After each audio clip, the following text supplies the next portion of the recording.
Hello，我哋今日而家再多謝大家睇到最尾，我哋而家加一個 bonus track 俾大家。這是彩蛋，漂夫人自己特別愛的，才要加這一段進去哦。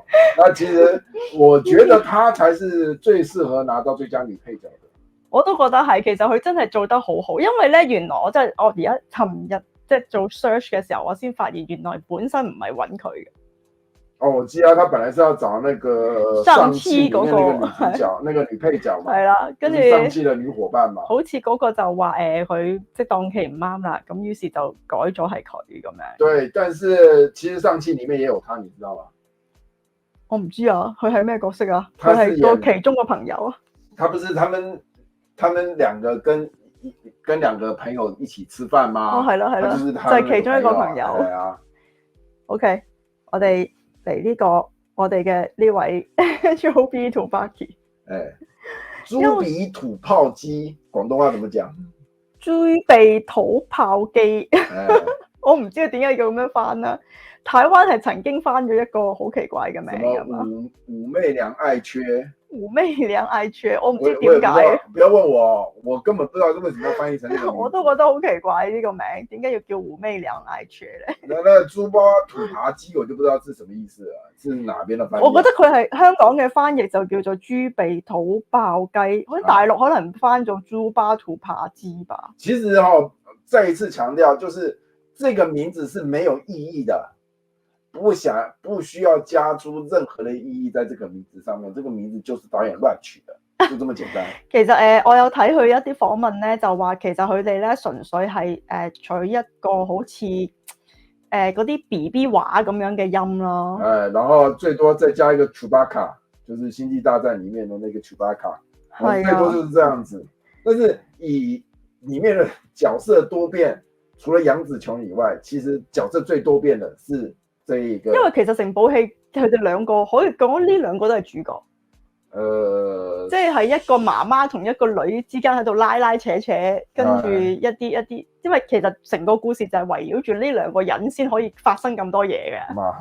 咁所以呢兩個，我覺得呢兩個人都係主角。咁其實佢呢個妹妹啦，呢個女都做得好好，而且咧喺造型上啊，方面上啊，劇本上啊，都幫佢係有好多，即係累積咗好多嘢喺呢個角色身上嘅，我覺得。例如我哋睇到一啲，譬如佢嘅造型啦，我覺得呢啲造型都係非常好啊，即係好。可是你沒有覺得這個造型就是很 B 級片的嗎？係啊，呢啲咪就，所以我就話其實我覺得佢一開始都係諗住自己只係拍一部 B class， 冇諗到會去到咁。即係去到上到咁高咯。其實這個就是什麼？這個就是為什麼我說這部片最完美的地方，就是戲保人，人保戲。係啊，冇錯。他已經做到不只是戲保人了，而且就是演員的發揮也超綱了，所以也把整個作品帶入了另外一個升華的空間。大家一齊 upgrade 咗。對，所以說其實這種作品是相當難得的。那我順便 PS。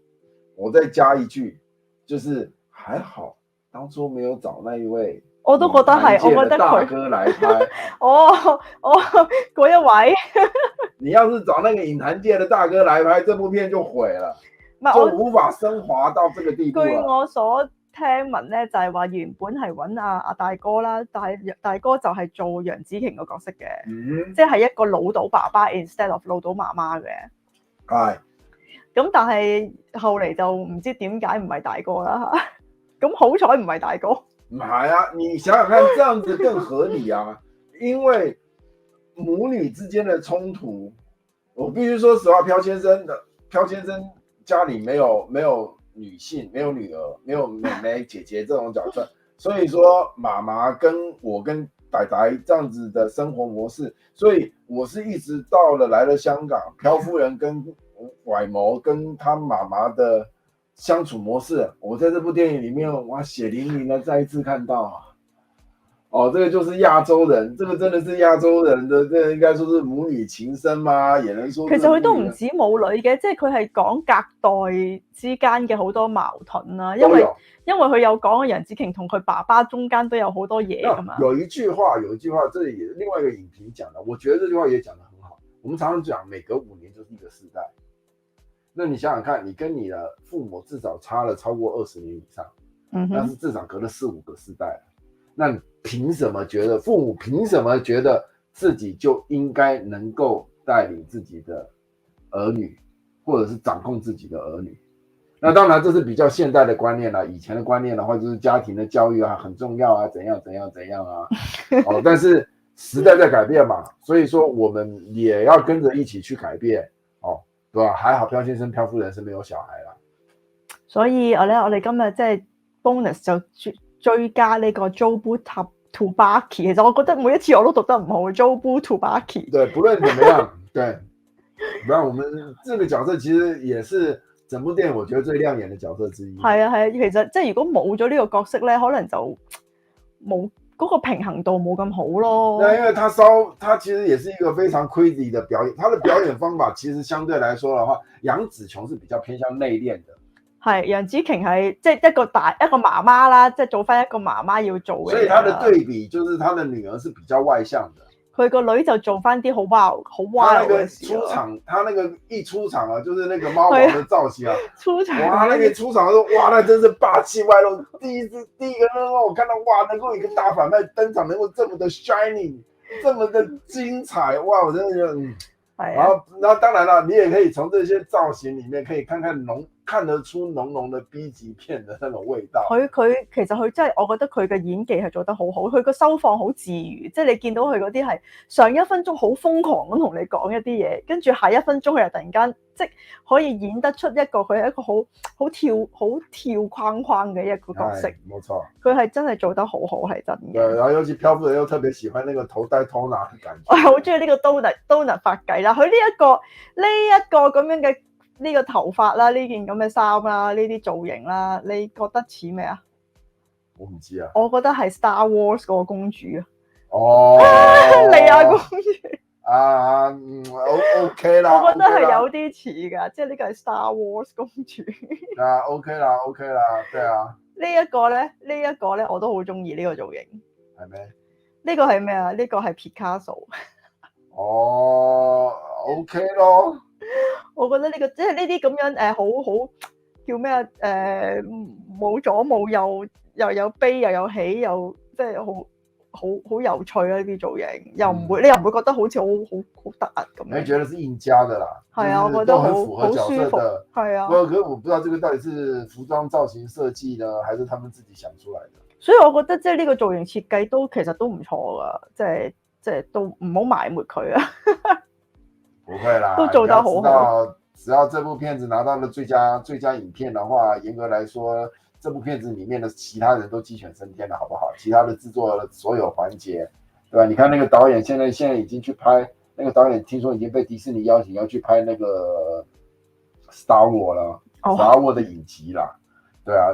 他們都有風光的未來啦！你要講楊紫瓊現在可炙手可熱了，好不好？咁啊係，佢60歲突然間又再紅啦。然後你看他現在的下一部作品，可以知道就是瘋狂亞洲富豪2嘛。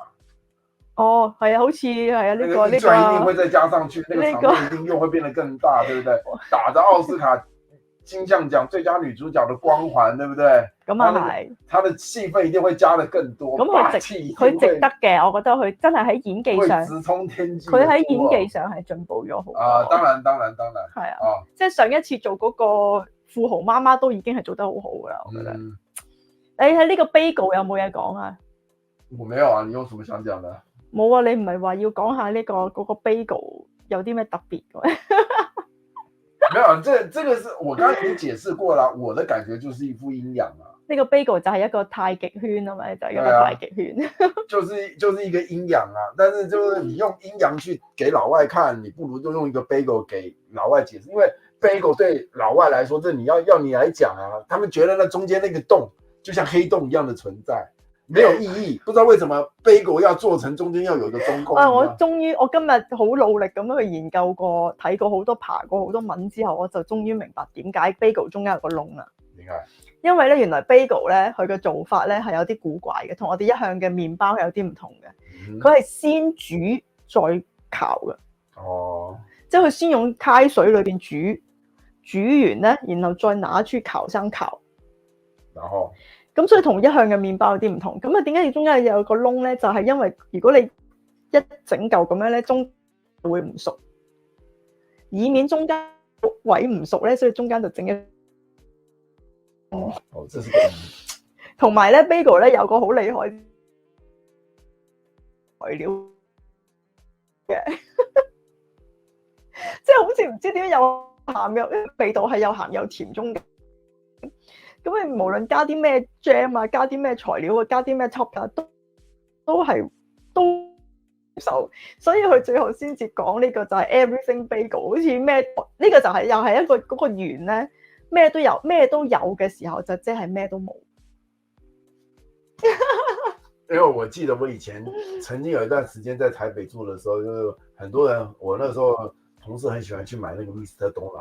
Donut 同 bagel 係唔一樣噶，唔一樣咧，唔一樣。Donut 係甜嘅，bagel 係麵包味嘅。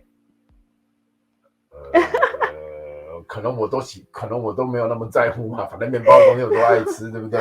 係。好啦，今天就先這樣子啦。好啦，咁希望大家中意呢個 bonus 啦。咁我哋就下個星期睇下仲會唔會再見啦。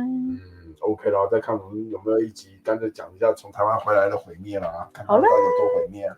Goodbye，Goodbye。